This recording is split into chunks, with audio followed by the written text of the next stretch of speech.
Kwa niaba ya Mheshimiwa DC, naomba nilete salamu za serikali. Mheshimiwa Mwenyekiti, hivi karibuni katika hotuba yake, Mheshimiwa Waziri Mkuu ametoa usisitizo wa matumizi ya makundi maalum kwenye mikakati na michakato ya manunuzi pamoja na utekelezaji wa miradi.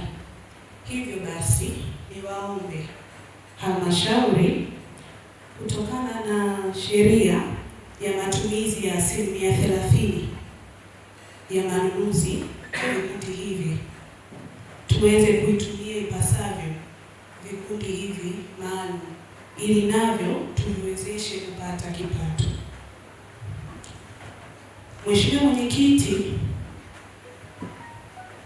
na waheshimiwa madiwani, kwanza nichukue nafasi hii kuwapongeza tena, kwa maana tumeanza rasmi uongozi wetu katika maeneo yetu ya utawala, na sisi kama wawakilishi wa wananchi, niwaombe sana tujitahidi katika vikao vyetu kuwasilisha zaidi maoni na mahitaji ya wananchi na si maoni au mahitaji binafsi.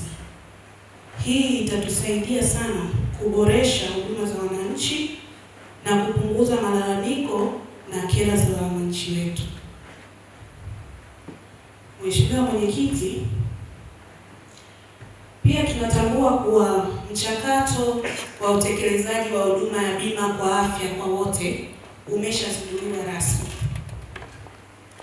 Hivyo nitoe ombi kwetu sote, sisi kama viongozi, tuende kuwa kama chachu na tuwe kipaumbele kutoa taarifa na kuhamasisha wananchi waweze kujitokeza kwa wingi na kushiriki kwenye zoezi la uandikishaji ili kuweza kutimiza azma ya Mheshimiwa Rais ya kuboresha huduma za afya kwa wananchi wote na upatikanaji matibabu kwa unafuu kwa wananchi kwa kupitia bima za afya.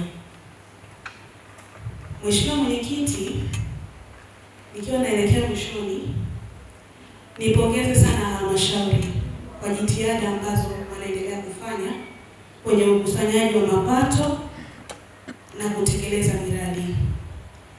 Niwaombe sana tuendelee kushirikiana pamoja na waheshimiwa madiwani kutekeleza miradi hii na kujitahidi kubuni mbinu mpya za ukusanyaji na mapato. Sambamba na hiyo, sisi tumepokea malalamiko kadhaa. Kuna ukosefu wa taarifa haswa kwenye masuala ya faini mbalimbali, ikiwemo maegesho ambayo magari yanapigwa picha na kudaiwa kwenye mfumo pasi wahusika au wamiliki kuwa na taarifa. Hivyo basi, niombe tuangalie utaratibu mzuri wa kuweza kuratibu zoezi hili.